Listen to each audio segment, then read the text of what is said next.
Buenas tardes, jóvenes. Hoy vamos a tocar el tema de antihistamínicos. Pero antes de tocar el tema de antihistamínicos, vamos a saber o definir qué son las histaminas, ¿no? La histamina es una sustancia que se va a liberar en el cuerpo, ¿no?, de nosotros. ¿Cuándo se libera? Cuando hay una reacción alérgica. Nosotros liberamos esta histamina en grandes cantidades. Es una sustancia hidrofílica compuesta por un anillo imidazol, ¿no? Este es el anillo, lo podemos observar. Grupos aminos, ¿no?, unido por dos grupos de metileno. Esta histamina se fabrica a partir de la histidina, que es un aminoácido esencial, ¿no? Un aminoácido esencial que nosotros pues vamos a obtener de algunos alimentos, ¿no? Entonces se almacena en los mastocitos y también en los basófilos. Cuando hablamos de mastocitos son células que son propias del sistema inmunológico y los basófilos son leucocitos granulados que están presentes en la sangre. Esta se va a excretar por vía intestinal y es degradada al pasar por la mucosa intestinal por una enzima llamada histidina. Histaminasa, que se encuentra pues en esta zona, ¿no? Entonces, nosotros obtenemos esta histidina y por acción de una enzima ocurre una descarboxilación, ¿no?, una eliminación del CO2 por acción de la enzima histidina descarboxilasa y se obtiene como producto la histamina. ¿Dónde se almacena? Habíamos mencionado que se almacena en los mastocitos y en los basófilos, ¿no? La histamina que se almacena en los mastocitos, estos se encuentran en varios tejidos. Por ejemplo, el cerebro, donde funciona como un neurotransmisor. También otro es los basófilos, los que le había mencionado a ustedes, que también pues se encuentran en la sangre, ¿no? También se encuentran histaminas pues en el estómago, pero este tipo de histamina va a funcionar o tiene mucha relación con la segregación del ácido clorhídrico. ¿Cuáles son las funciones de la histamina? Tiene la función de participar en el sistema inmunológico en las reacciones alérgicas, ¿sí? Y la vemos también presente. Los mastocitos y los basófilos liberan histamina en la sangre y en los tejidos cuando un enemigo en el organismo, por ejemplo, ¿cuáles son los enemigos en el organismo? Los microorganismos, ¿no? Las bacterias, los virus están presentes, ¿no? Entonces es como una forma de defensa. Pero al defender la histamina, defender nuestro cuerpo de estos patógenos, lo que van a provocar son reacciones, ¿no?, secundarias o adversas, y nosotros las vamos a ver cuando tengamos pues un picazón, una ronchita, ¿no? O pequeños anillitos de granitos, los cuales nos provoca picor. También la histamina, pues, como ven acá, estimula la secreción gástrica, lo que les mencioné hace un momento, ¿no? Y es un estimulante directo. Lo que provoca en los músculos lisos es contracción de los músculos bronquiales, ¿no? Provoca un broncoespasmo. Aparte de eso, cuando nosotros pues estamos alérgicos o tenemos una alergia, una rinitis, no sé si ustedes han podido percibir de que tenemos así como taquicardia, ¿no? Se nos va el sueño. No tenemos sueño, por más que nos sentimos pesados, nos sentimos cansados, no tenemos sueño. Entonces, estas son algunas de las características cuando está presente o en mucha proporción la histamina en nuestro cuerpo. Hay varios receptores de histamina. Tenemos el H1, histamina 1, histamina 2, el otro receptor de histamina 3, y hay otro receptor de histamina 4. El que nosotros más vamos a abarcar aquí, en cuanto a estos medicamentos que tienen que ver con problemas de rinitis, ¿no?, o problemas relacionados a los bronquios, ¿no?, como si tenemos resfríos, una gripe, son los receptores H1. Los receptores H2 se encuentran en el estómago, ¿ya? Por eso dice localizado en las células parietales, las cuales van a regular lo que es la secreción del ácido gástrico. La histamina H3 se encuentra en el sistema nervioso central, ¿no? En los ganglios basales. Entonces, la que nosotros más vamos a estudiar es la histamina H1, ¿no? La que se encuentra en el músculo liso, en el tejido del sistema nervioso, entre otros. También nosotros encontramos las histaminas, no solamente las encontramos en nuestro organismo, también las encontramos en algunos alimentos, ¿no? Por ejemplo, en los frutos secos, algunas personas son alérgicas al fruto seco, algunas personas son alérgicas al chocolate, al pescado, a la leche, ¿no? Al queso, al maní, ¿no? Hay muchos alimentos que pues también contienen cantidades de histamina y que nos pueden provocar una alergia, ¿no? Un incremento de esta histamina en nuestro organismo y nos pueden provocar pues erupciones, picazones o en algunos casos hay hinchamientos de algunas partes del cuerpo, ¿no? Por ejemplo, la cara, en algunas personas se les hincha el labio y sienten como si tuviera una falta de aire, ¿no? Para nosotros poder controlar este exceso de histamina que se van a realizar su función cuando se unan a estos receptores H1, nosotros tenemos que tomar antihistamínicos, ¿no? O sea, medicamentos que ocupen ese receptor o esa casita donde se va a unir o va a entrar la histamina, ¿no? Entonces nosotros tomamos estos antihistamínicos para que ya no ocupen ese lugar ni esa casita las histaminas y los ocupen los antihistamínicos. ¿Para qué? Para que esta histamina ya no entre ahí y provoque todas estas reacciones o efectos secundarios o efectos adversos, ¿no? Entonces para eso nosotros tomamos los antihistamínicos. Entonces, ¿estos fármacos para qué van a servir? Para reducir o para eliminar pues todos esos efectos secundarios que nos provocan las alergias, las rinitis, ¿no? O una gripe, bloqueando obviamente la acción de las histaminas, ¿no? ¿Cómo los bloquean? Uniéndose estos antihistamínicos a los receptores de la histamina. Hay 3 tipos de antihistamínicos, ¿no? Tenemos los antihistamínicos de primera generación, los de segunda generación y de tercera generación. Los antihistamínicos de primera generación son aquellos fármacos que fueron obviamente pues los primeros que se crearon, ¿no? Los más antiguos. Pero en este caso estos fármacos de primera generación no son fármacos selectivos, ¿no? ¿Qué quiere decir? De que no solamente van a reaccionar en un solo tipo de receptor, ¿no? Sino que se van a unir a todos los receptores donde se encuentre la histamina, ¿no?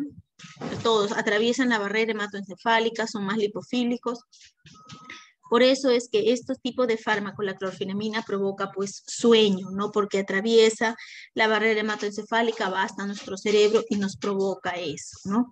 O sea, va a todos los receptores donde se encuentra el H1, se va en este caso la clorfenamina, la difenhidramina y la hidroxicina, ¿no? Entre otros. Entonces, por eso nos provoca en mayor proporción estos efectos adversos. En cambio, los fármacos de segunda generación, como la loratadina, cetiricina, ketotifeno, bilastina, rupatadina, entre otros, son fármacos más selectivos. Van a ir a ubicarse a los receptores, pues, donde ha sido provocada la alergia, ¿no? De repente ha sido provocada en la piel, los receptores que tienen que ver en la piel. Ha sido lo que es alguna alergia por algo que se ha comido, entonces hemos ingerido un alimento, van a esos receptores, son más específicos, van al lugar donde ha ocurrido o donde ocurre ese exceso de concentración de histamina, ¿no? Por esa razón, en los de primera generación nos provoca sueño, como les dije. En cambio, en la segunda generación son medicamentos que no nos van a provocar sueño, que son más selectivos y que incluso como tienen menos efectos adversos, son mejores prescritos a personas gestantes, ¿no? O a niños inclusive. Entonces, los de tercera generación son aquellos fármacos que han sido derivados de fármacos de segunda generación, haciéndolo un poco más potentes, con mayor efecto y menos efectos secundarios, ¿no? Entonces, eso es la diferencia entre los tres grupos, ¿no? Como les mencioné, los de primera generación son más lipofílicos, es un sedante porque es depresor del sistema nervioso central, en cambio los de segunda generación no.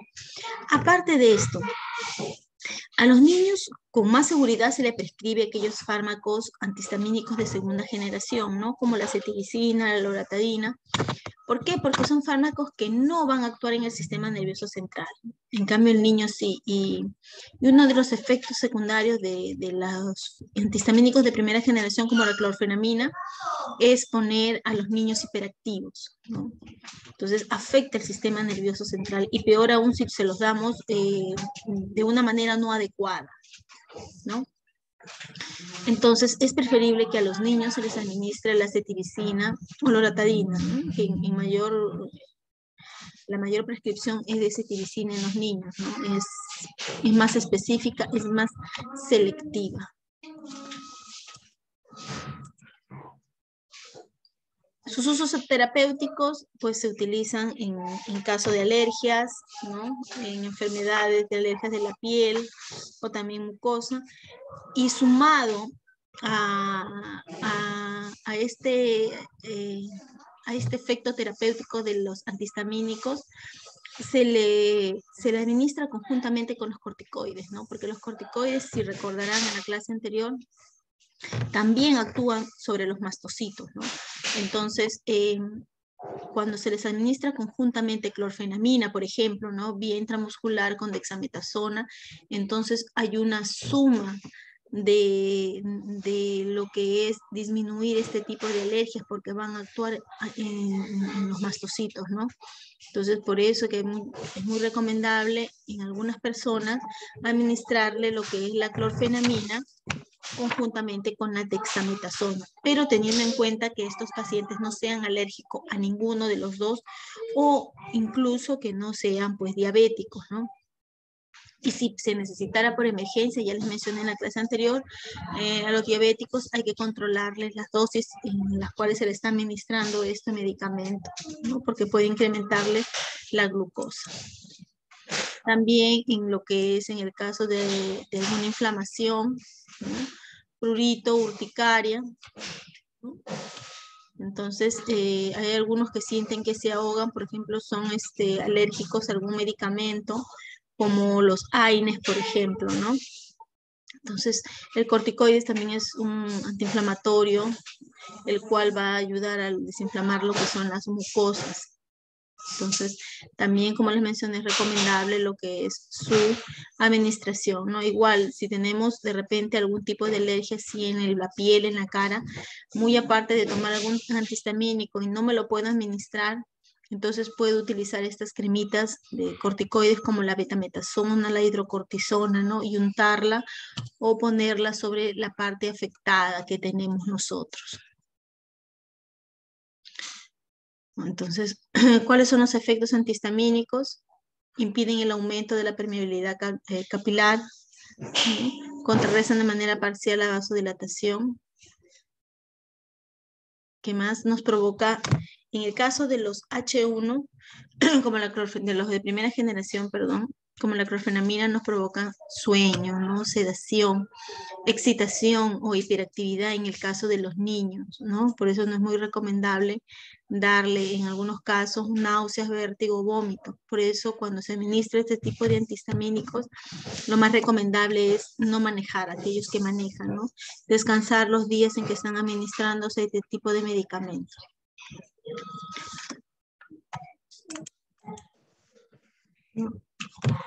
¿Qué más nos pueden provocar? Una ligera visión borrosa, estreñimiento, retención urinaria. Estos efectos se dan cuando las dosis son altas, ¿no? Cuando se toman pues más de 3 días, 4, 5, 6 días, ¿no? Se utilizan también, como se menciona acá, para el control del temblor y rigidez en la enfermedad de Parkinson. Cuando nosotros nos los administramos, se absorben con mayor rapidez en el aparato digestivo, ¿no? Como se menciona aquí, su efecto se produce más o menos en 1 hora cuando es vía oral, pero cuando es vía intramuscular, los efectos obviamente son más rápidos, no casi inmediatamente. Se hidrolizan pasando a ser metabolitos inactivos. Acá tenemos, claro, algunos fármacos, ¿no? Entonces, aquí podemos observar que dice inicio del efecto, interferencia con los alimentos, tiempo de máximo de vida, metabolismo hepático, vida media y eliminación, ¿no? Inicio del efecto, aquí lo podemos ver, el estemisol de 1 a 5 días, la cetiricina de 1 a 2 horas, la evastina de 1 a 4 horas, ¿no? Entonces, interferencia con los alimentos, obviamente van a disminuir su absorción, pero eso no quiere decir de que no van a provocar el efecto deseado, no, disminuye su absorción, o sea, se va a enlentecer la absorción, pero sí se va a absorber. Obviamente el efecto ya no va a ser inmediato, ¿no? En el mismo día o dentro de 1 o 2 horas, sino va a demorar hasta que ocurra la absorción de los nutrientes. En el caso de los alimentos, en la evastina y la loratadina, aumenta su absorción. Su metabolismo, la mayoría de ellos son hepáticos, en el caso de la cetiricina y la fenoxefenadina, no. Su eliminación en algún porcentaje fecal y renal, ¿no? Por la orina. Su mecanismo de acción es lo que les mencionaba, ¿no? Aquí nosotros en las células podemos observar estos receptores que vemos aquí, ¿no? Estos receptores en los cuales en una histamina normal, ¿no? Por ejemplo, este es un mastocito y estas son histaminas, estas bolitas, y se unen a sus receptores. Entonces, al unirse esta histamina, estos receptores nos van a provocar estos efectos secundarios como el picazón, enrojecimiento de la piel, granitos, ¿no? Entre otros. Pero cuando se administran estos antihistamínicos, ellos se van a unir a estos receptores y no van a permitir que se unan las histaminas, ¿no? Entonces, por lo tanto, bloquean el efecto adverso de las histaminas en nuestro organismo. ¿Cuáles son los efectos colaterales? Los más resaltantes son la sedación y la excitación, ¿no? Sedación, excitación en las personas. ¿Qué más? Malestar, como les mencioné, estreñimiento, náuseas, vómitos, ¿no? Serostomía, la lengua seca, palpitaciones, sensación de presión en el pecho, cefalea y retención urinaria. No todos los pacientes sienten estos síntomas, ¿no? Algunos de ellos. Y más cuando se toman en mayores cantidades, ¿no? Entonces hay que tener mucho cuidado cuando se le da a un niño este tipo de medicamentos, ¿no? Aunque no los vendan sin receta médica.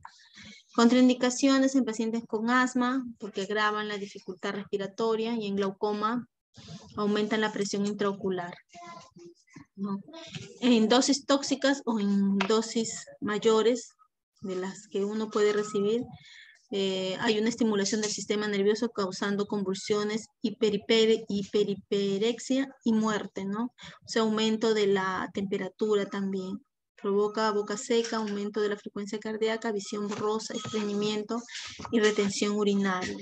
Entonces, lo más indicado es en los niños administrarles cetiricina que administrarle pues la clorfenamina, y sobre todo que nos las estamos dando cada 8 horas, ¿no? Entonces la cetiricina se administra cada 12 horas, se administra este tipo de fármacos. Ahora, en el caso de este tipo de fármacos antihistamínicos, tienden a inhibir la secreción mucosa y volverla más espesa. Entonces, no sé si ustedes se han dado cuenta cuando toman algún antihistamínico, estos, sobre todo cuando es vía intramuscular, estamos el primer día con el hachís, ¿no? El segundo día, que es el ciclo normal de la gripe, el segundo día estamos agregando moco como agua, ¿no? Si nosotros nos administramos este antihistamínico, entonces vamos a observar que en un momento, en una hora, un par de horas o de repente en minutos, esa mucosidad ya no sale como agua, o bien se inhibe en algunos pacientes o en otros se pone un poquito más espesa, ¿no?